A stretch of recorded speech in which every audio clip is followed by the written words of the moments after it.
Meu nome é Samuel. Nasci e cresci neste vilarejo, e acredite, já vi de tudo por aqui. Mas o que aconteceu em 2024? Isso é algo que minha memória se recusa a apagar. É uma mancha indelével. Naquele ano, o fervor das eleições tomou conta da nossa gente. Pela primeira vez na história do vilarejo, um pastor evangélico se lançava à prefeitura. Seu nome era Jacinto Herrera, mas bastava chamá-lo de Pastor Jacinto, e todos sabiam de quem se tratava. Ele possuía um magnetismo impressionante, uma lábia que seduzia e prometia uma revolução. Seu slogan? Moral, fé e progresso. E ele venceu, com uma margem esmagadora. Uma multidão imensa depositou nele sua confiança, sonhando com um futuro promissor para todos nós. Eu, Samuel, um católico desde o berço, preferi o silêncio. Havia algo no pastor Jacinto que me incomodava profundamente, mas evitei qualquer confronto. Contudo, quem realmente o conhecia sabia a verdade por trás daquele sorriso. Sua religiosidade não era apenas fervorosa, era de fato intolerante. Ele não hesitava em declarar que nós, católicos, vivíamos na idolatria, que a Virgem Maria era uma mera invenção. Para ele, a única verdade residia em sua própria igreja. Lembro-me bem das vezes em que ele, em plena praça pública, ofendia os fiéis da nossa paróquia, taxando nossas procissões de teatro pagão e afirmando que estátua alguma tem o poder de salvar uma alma. E apesar de tudo isso, ele foi eleito. Os primeiros meses de seu mandato foram estranhamente discretos. Uma calmaria que, hoje vejo, anunciava a tempestade. Assim que a metade do ano virou, o escândalo explodiu. Uma manhã, a prefeitura divulgou nas redes sociais um ambicioso projeto de revitalização do centro histórico. No papel, tudo parecia maravilhoso. Uma nova praça, um coreto, iluminação moderna e, o mais intrigante, algo que chamavam de centro espiritual da região. Mas, ao examinar o projeto mais de perto, um arrepio gélido me percorreu a espinha. Nossa igreja, o coração do vilarejo, estava marcada para demolição. Aquela mesma igreja que se erguia ali há mais de 150 anos, testemunha do casamento da minha avó, do meu batismo, da minha primeira comunhão, o próprio pulso da nossa história. O choque foi avassalador, instantâneo. Os grupos de bairro foram inundados por comentários. As rádios não falavam de outra coisa. Na missa de domingo, o assunto era um só. Ver as lágrimas nos olhos das pessoas, só de imaginar nosso altar reduzido a escombros, era dilacerante. Até quem raramente pisava na igreja se via indignado. Era o nosso patrimônio, a nossa história. Era para muitos a nossa fé sendo profanada. A justificativa do prefeito, ele alegava que o povo clamava por um novo tempo espiritual e que aquele edifício centenário já não representava a fé da maioria. Teve a audácia de ir à televisão e proclamar: a verdadeira fé não se encontra em paredes, mas no coração. Mas nós, que o conhecíamos, sabíamos que por trás daquele discurso polido e bem ensaiado, corria um veneno amargo. Padre Esteban, nosso pároco, não ficou parado. Ele tentou intervir. Foi à prefeitura, buscou o diálogo, apresentou documentos que comprovavam o valor histórico do nosso templo, implorou o apoio dos vereadores. Tudo em vão. Os vereadores, acovardados pelo medo de perderem seus cargos, mantiveram um silêncio cúmplice. E os aliados evangélicos do prefeito? Esses aplaudiram a decisão com entusiasmo. Foi então que os boatos começaram a sussurrar pelos cantos. Funcionários da prefeitura falavam baixinho que a obra daquele centro espiritual já tinha um dono definido muito antes de qualquer anúncio oficial. E não era um dono qualquer. Quer saber quem estava por trás da empreiteira que levaria a obra? A construtora do cunhado do próprio pastor prefeito. Um esquema montado nos bastidores, um jogo sujo que usava a fé como disfarce perfeito para encher os bolsos de alguns. Ninguém conseguia provar a verdade, mas as evidências gritavam. Eu mesmo vi o terreno ser cercado bem antes de qualquer aprovação. Caminhões chegavam, máquinas eram testadas. Era óbvio, o plano já estava em andamento há muito tempo. Só faltava derrubar a nossa igreja para erguer o que eles chamavam de Templo da Nova Fé. E o mais doloroso de tudo, ver que havia gente apoiando, pessoas que sinceramente acreditavam estar cumprindo a vontade de Deus, gente que nunca havia pisado numa missa, mas que agora se sentia no direito de dizer que a nossa igreja era, afinal, coisa do passado. Eu vi nossa cidade se transformar. De repente, ela não era mais a mesma. Virou um campo de batalha silencioso. As armas não eram de metal, mas dilaceravam a alma. Palavras afiadas, olhares carregados de desprezo. Foi nesse clima que nós, católicos, intensificamos nossas orações. A paróquia, antes com poucas almas, agora vivia abarrotada. Lembro-me bem do dia em que a imagem de Nossa Senhora de Guadalupe, antes discreta num altar lateral, foi movida para o centro. Um último e desesperado apelo por socorro. Era isso que sentíamos. Em meio a essa atmosfera densa de tensão, medo e uma fé inabalável, começaram as vigílias, os terços, as procissões em frente à igreja. Tudo pacífico, sem um pingo de violência. Apenas oração. No fundo, eu sentia, todos nós sentíamos, que a única força capaz de impedir aquela barbaridade não vinha deste mundo. De repente, a notícia irrompeu como uma labareda em palha seca. Vão demolir a igreja. Essa frase. Ela ecoava em cada esquina, no mercado, na fila da lotérica, nos bancos do parque. Alguns sussurravam, a vergonha estampada no rosto. Outros gritavam, a indignação borbulhando.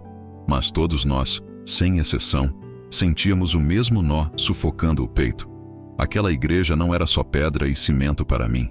Era a nossa memória viva, a nossa história pulsante, uma fé que teimava em resistir. Pouco tempo depois, o golpe final. O projeto foi oficialmente aprovado. O prefeito Jacinto, com sua pose impecável, organizou uma coletiva de imprensa. No auditório da prefeitura, ele desdobrou a maquete do que chamava de centro espiritual. Uma estrutura moderna, toda em vidro e aço, um auditório gigantesco, palco elevado, até uma cafeteria. Ele falava em adoração e unidade para toda a região, mas ninguém ali era ingênuo. Eu não era ingênuo.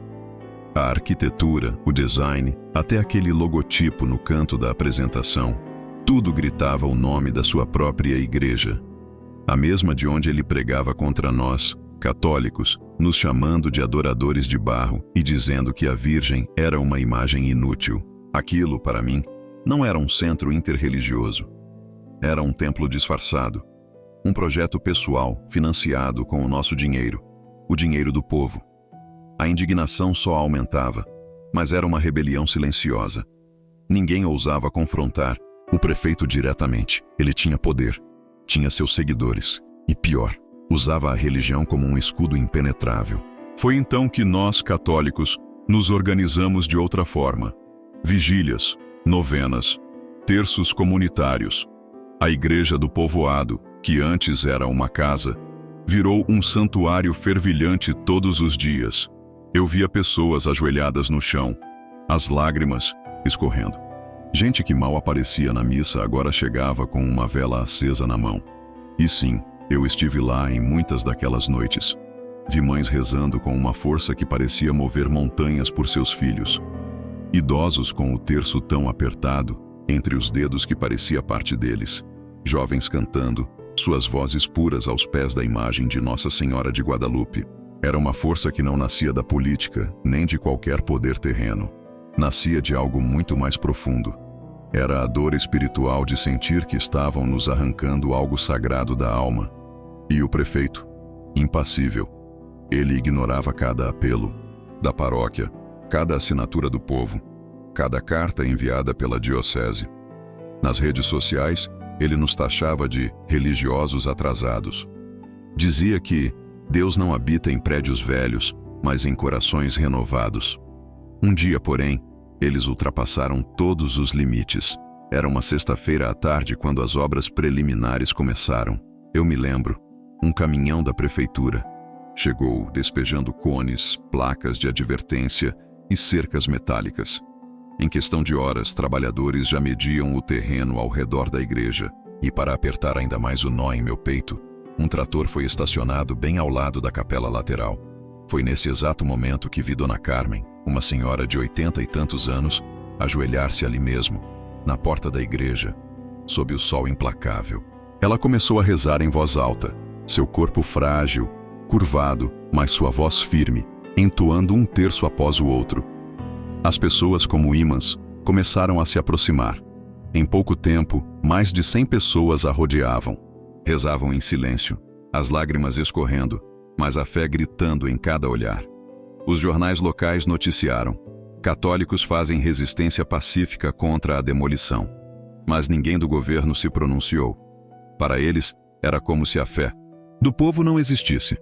Nós éramos invisíveis. E foi por esses dias que os rumores sobre a construtora, que antes eram sussurros, ganharam força. Diziam que a empresa contratada era de fora, sim, mas com ligações diretas, e muito convenientes, com a família do próprio prefeito. Foi então que a verdade, aquela que todos nós já sentíamos no ar, finalmente se revelou. Um funcionário do gabinete, com a voz baixa e o olhar pesado, confirmou o que muitos cochichavam. O homem por trás de toda a obra era ninguém menos que o cunhado do pastor-prefeito. Tudo, absolutamente tudo, estava arranjado nos bastidores, um emaranhado de interesses escusos. Aquela demolição da nossa igreja não era de forma alguma um simples ato de desprezo religioso. Era, na verdade, um negócio milionário. Um golpe puro e simples, disfarçado sob o manto de palavras bonitas e a cruz no bolso.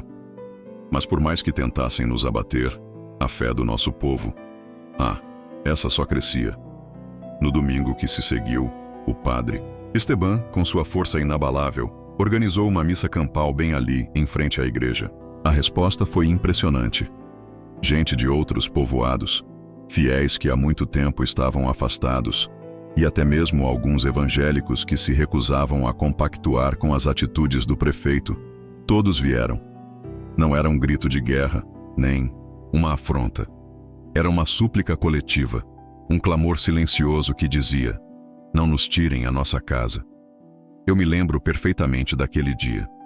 Depois da missa, uma cena me marcou profundamente. Uma menininha se aproximou da imagem de Nossa Senhora de Guadalupe e, com uma delicadeza tocante, depositou uma flor a seus pés. O pai dela, com os olhos marejados de emoção, sussurrou para mim. Ela pediu que a Virgem salvasse a igreja. Foi naquele instante que uma certeza começou a se formar em mim. Talvez apenas um milagre poderia nos salvar. Politicamente, estávamos de mãos atadas, completamente derrotados. Mas, espiritualmente, algo poderoso começava a se mover. A cidade inteira parecia respirar fé novamente, como se cada um de nós estivesse clamando aos céus por uma intervenção. E, acreditem, os céus ouviram. Ninguém mesmo, imaginava que a resposta viria tão rápido. Era uma segunda-feira, no finalzinho de setembro, quando o primeiro golpe nos atingiu. E foi literal. O som metálico, brutal, de uma marreta contra o muro lateral da igreja ecoou pela cidade, despertando a todos. Aquele barulho doía. Doía como se tivessem nos atingido diretamente na alma. Um golpe no mais íntimo de nós. Ainda hoje, sinto aquela sensação, um arrepio gélido.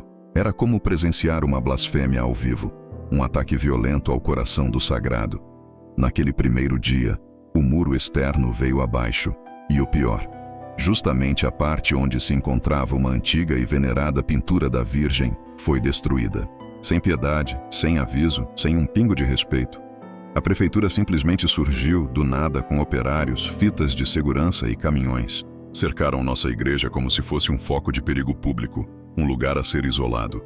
Do outro lado da fita, o povo chorava.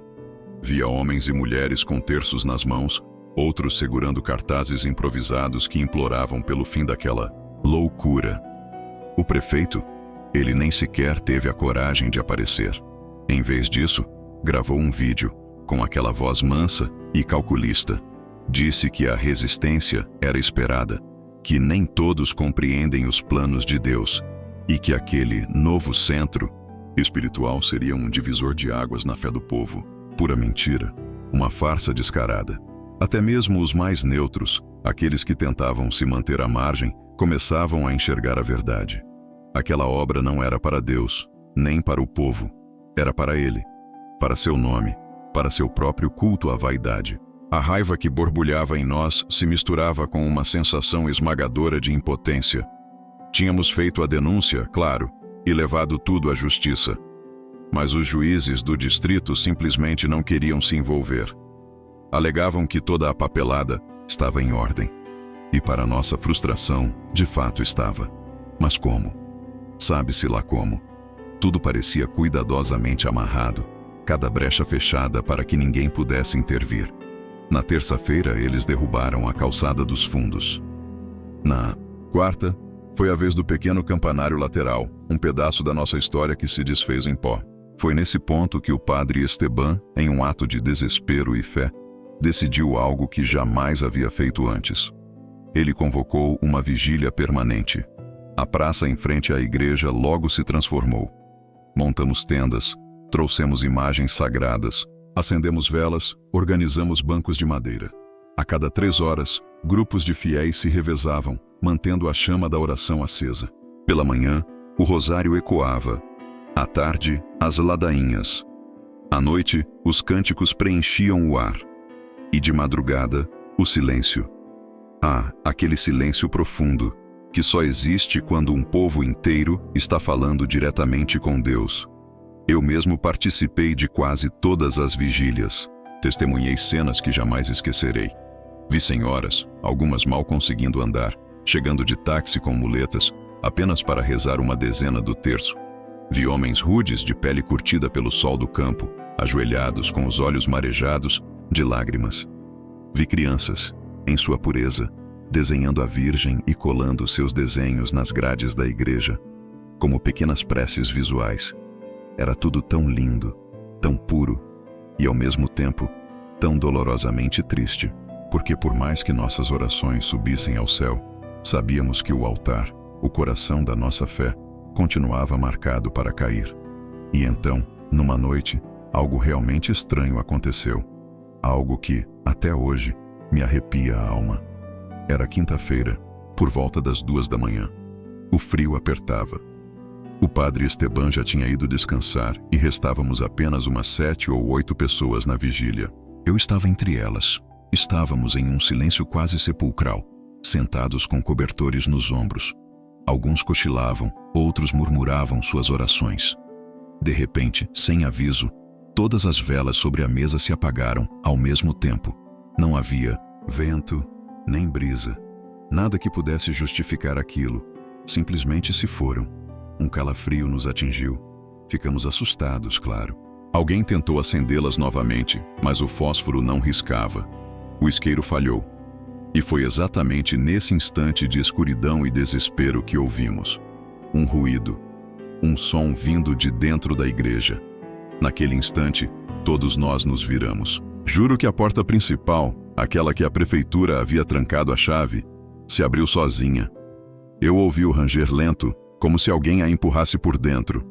Uma senhora, que estava conosco, ajoelhou-se imediatamente, as lágrimas escorrendo, enquanto ela rezava em voz alta. Se és tu, mãe, protege esta casa, manifesta-te. O ambiente mudou. Era uma daquelas sensações inexplicáveis, algo que simplesmente se sente na pele. O ar ficou mais denso, meu coração apertou e meus olhos se encheram de lágrimas.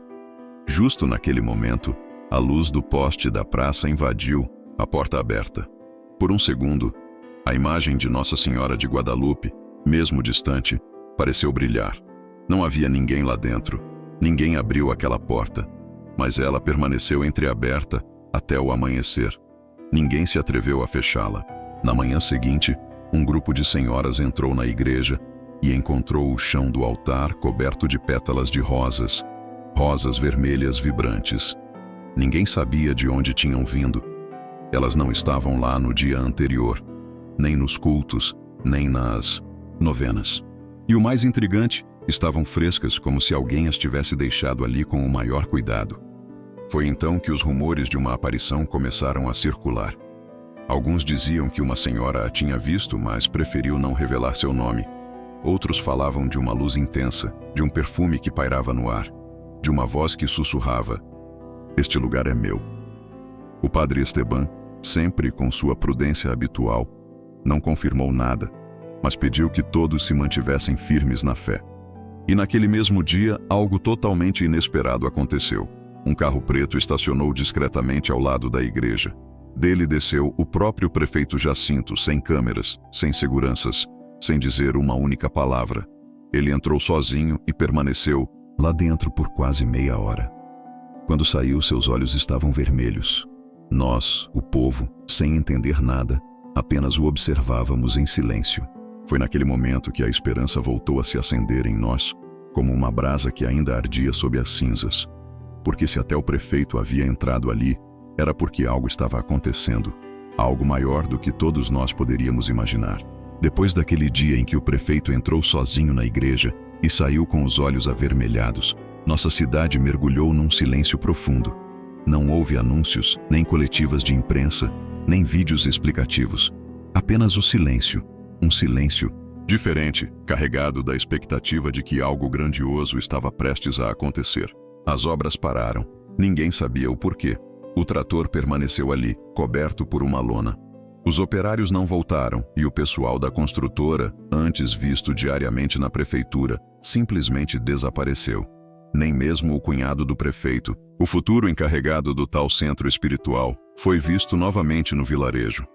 No início, pensamos que era uma pausa técnica, talvez um problema no contrato ou alguma manobra política.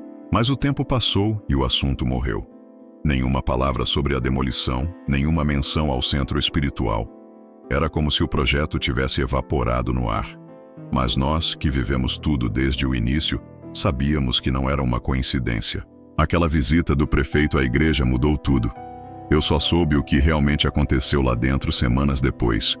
E não por fofoca, mas pelo relato de uma senhora chamada Dona Amália, que há anos limpava a igreja como voluntária. Foi ela quem viu tudo com os próprios olhos, e foi ela quem me contou, com a voz baixa e as mãos trêmulas, como se ainda sentisse cada momento vivido. Ela disse que naquela noite ficou escondida em uma das capelas laterais.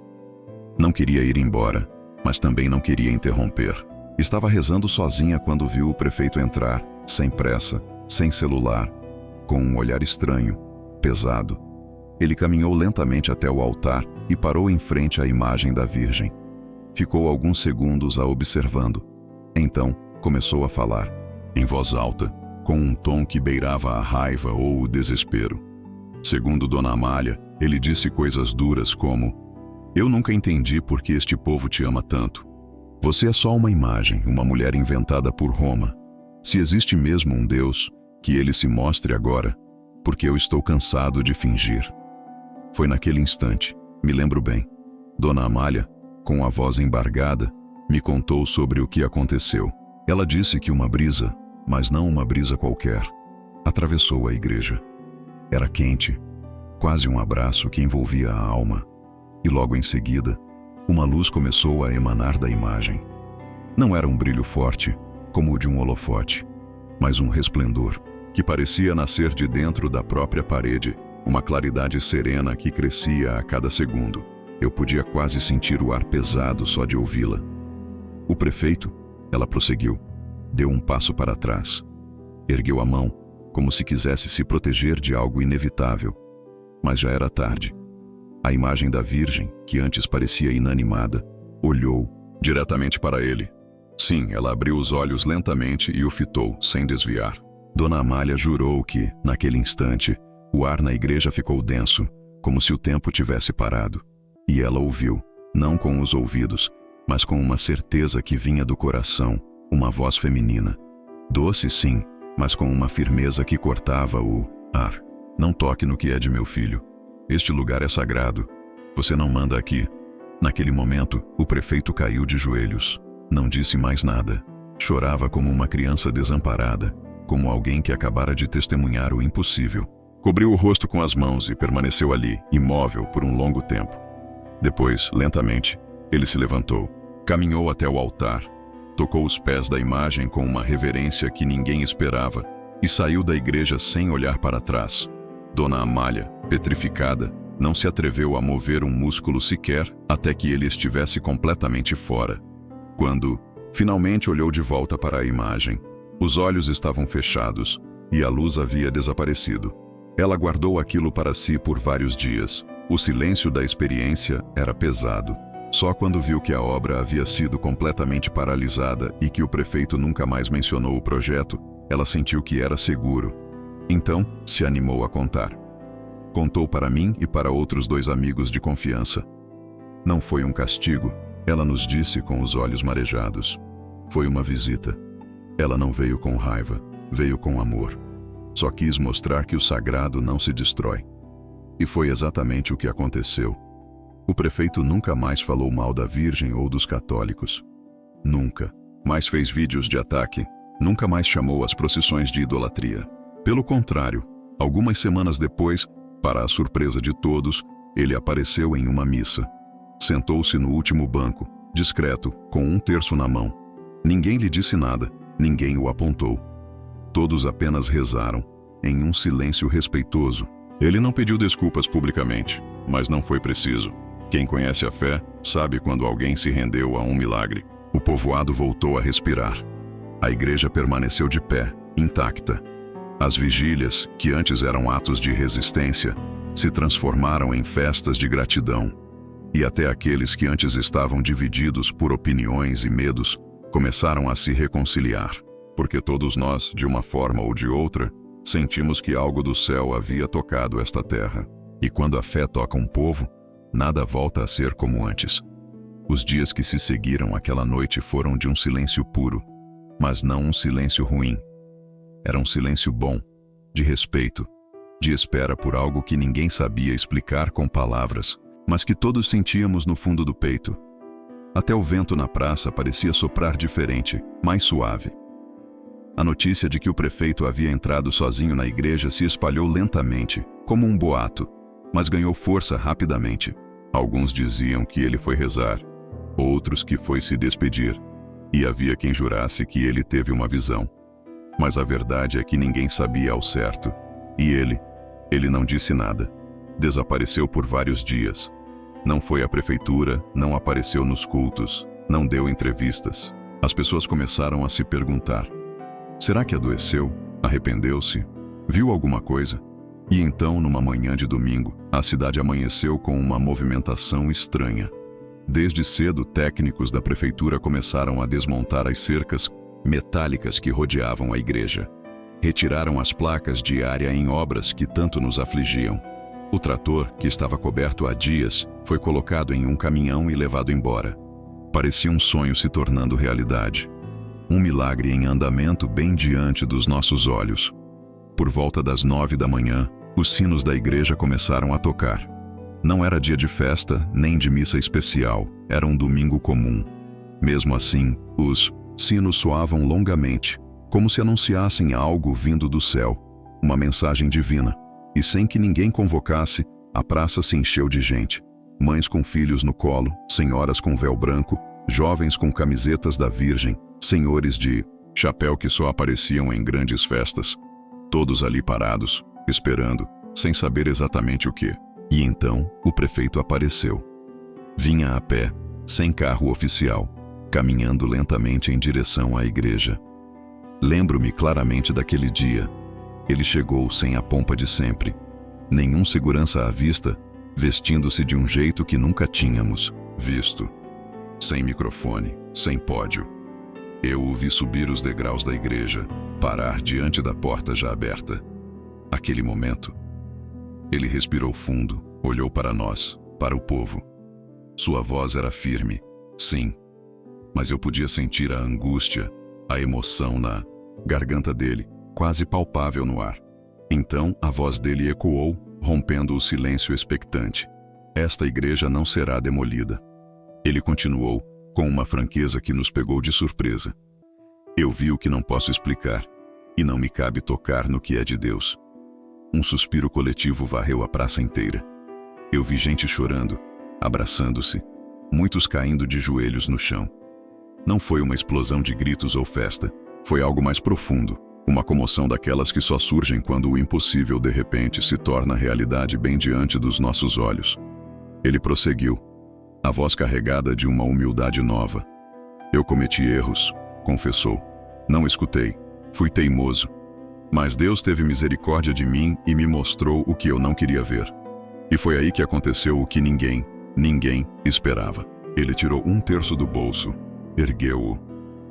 Ali, para todos nós vermos, disse que não tinha todas as respostas, mas que agora entendia a importância daquela igreja e que o projeto do centro espiritual estava cancelado para sempre. A multidão respondeu de uma forma que me arrepiou. Um canto, uma Ave Maria espontânea, brotando de centenas de bocas ao mesmo tempo. Parecia que o povo inteiro a tinha ensaiado por toda a vida. Eu vi o prefeito imóvel, de cabeça baixa, ouvindo. Os olhos dele, marejados, diziam tudo. A partir daquele dia, a cidade nunca mais foi a mesma. A igreja foi restaurada, tijolo por tijolo, com a ajuda de doações. Os muros reconstruídos, as imagens limpas e recolocadas com toda a honra que mereciam. Mas o verdadeiro milagre, para mim, não foi o edifício. Foi o que floresceu nos corações. Pessoas que antes mal se olhavam, voltaram a se cumprimentar. Famílias divididas por anos de desavenças religiosas se reencontraram. Até evangélicos, que sempre repudiaram o fanatismo do prefeito, foram à missa para agradecer. E ele não voltou a ser pastor, mas também não abandonou sua fé. Continuou frequentando a igreja dele, mas nunca mais atacou os católicos. Nunca mais chamou a Virgem de ídolo. Nunca mais zombou de uma procissão. Lembro-me, no ano seguinte, quando a imagem de Nossa Senhora de Guadalupe passou pela praça, ele estava lá, parado na porta da prefeitura, e aplaudiu. O narrador da procissão, ao microfone, sussurrou algo que me marcou. Isso também é um milagre. E todo o povoado entendeu. Assim, aos poucos, nossa cidade foi se reerguendo, mas com algo novo, algo que nos transformou. Um respeito mais profundo, uma fé inabalável e uma certeza gravada na alma de cada um de nós. Ninguém, por mais poder que tenha, pode apagar o que foi consagrado com fé e lágrimas. Eu vi com meus próprios olhos. A Virgem não veio para gritar, nem para punir. Ela veio para tocar o coração mais duro. E sim, ela conseguiu. Hoje, olhando para trás, a emoção ainda me toma. Já faz um bom tempo desde que tudo aconteceu, mas parece que foi ontem. Cada detalhe daquela história ficou gravado em mim, Samuel, como se tivesse sido escrito com fogo no coração. Porque não foi apenas a igreja que ficou de pé, foi a nossa fé. Muitos dizem que milagres são coisas extraordinárias, luzes no céu, vozes que se ouvem. Mas o verdadeiro milagre, para mim, foi testemunhar um homem que odiava a Virgem Maria, ajoelhar-se diante dela, ver um prefeito soberbo, cego pela vaidade, reconhecer que não mandava em tudo, que naquele solo sagrado seu poder não valia nada.